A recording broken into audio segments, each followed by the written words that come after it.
کتاب و سنت میں اس حوالے سے۔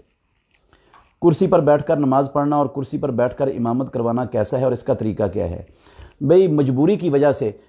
کھڑے ہو کر نماز پڑھنا یہ نماز کا رکن ہے۔ جو بندہ کھڑے ہو کر نماز پڑھ سکتا ہے وہ جان بوجھ کر بیٹھ کر پڑھتا ہے، چاہے نیچے بیٹھ کر پڑھے چاہے کرسی پر بیٹھ کر پڑھے، اس کی نماز ہوتی نہیں،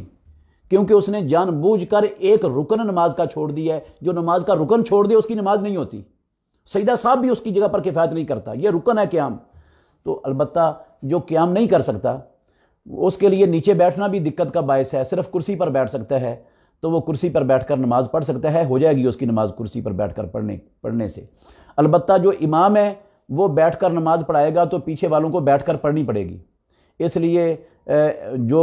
امام معذور ہو چکا ہے، بیٹھ کر کھڑے ہو کر نماز نہیں پڑھا سکتا، اس کو چاہیے کہ وہ پیچھے ہٹ جائے اور سارے لوگوں کی ان کو بیٹھ کر نماز پڑھنے پر مجبور نہ کرے، وہ کسی اور کو امام بنا لیں اس کی جگہ پر جو کھڑے ہو کر نماز پڑھا سکتا ہو، کیونکہ پیارے پیغمبر کا فرمان ہے اذا صلی الامام جالسا فصلوا جلوسا اجمعون، جب امام بیٹھ کر نماز پڑھائے تو تم سب کے سب بیٹھ کر ہی نماز پڑھو گے۔ یہ حکم ہے محمد الرسول اللہ صلی اللہ علیہ وسلم کا۔ اور راجح اختلاف ہے اس میں تھوڑا سا علماء کا، راجح قول بھی یہی ہے کہ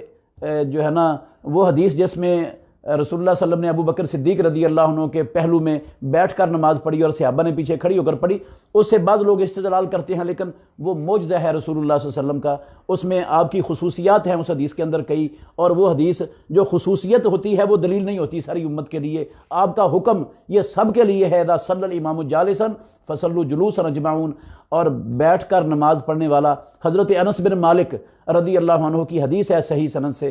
علامہ ناصر الدین البانی رحمۃ اللہ علیہ نے اپنی کتاب صفات و صلاۃ النبی کے اندر اس حدیث کو روایت کیا ہے، حوالہ مجھے اچھی طرح یاد نہیں ہے، غالباً ابو داود کی روایت ہے، البانی صاحب کی کتاب سے آپ دیکھ سکتے ہیں کہ ہم بیٹھ کر، انس رضی اللہ عنہ کہتے ہیں بیماری کی وجہ سے بیٹھ کر نماز پڑھ رہے تھے تو رسول اللہ صلی اللہ علیہ وسلم کا گزر ہمارے پاس سے ہوا، آپ نے فرمایا ان کو آدھا اجر مل رہا ہے بیٹھ کر نماز پڑھنے والوں کو، کھڑے ہو کر نماز پڑھنے والوں کی بنسبت۔ یہ عذر کے ساتھ بیٹھ کر پڑھ رہے تھے نفل نماز،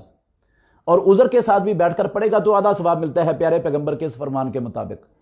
تو اس لیے یہ بیٹھ کر امام پڑھانے والا نماز اس کی وجہ سے پچھلوں کو بیٹھ کر پڑھے گی، سب کو آدھا ثواب ملے گا، تو بہتر ہے وہ بذات خود دستبردار ہو جائے امامت سے اور کسی اور شخص کو امام بنا دے جو کھڑا ہو کر نماز لوگوں کو پڑھا سکے۔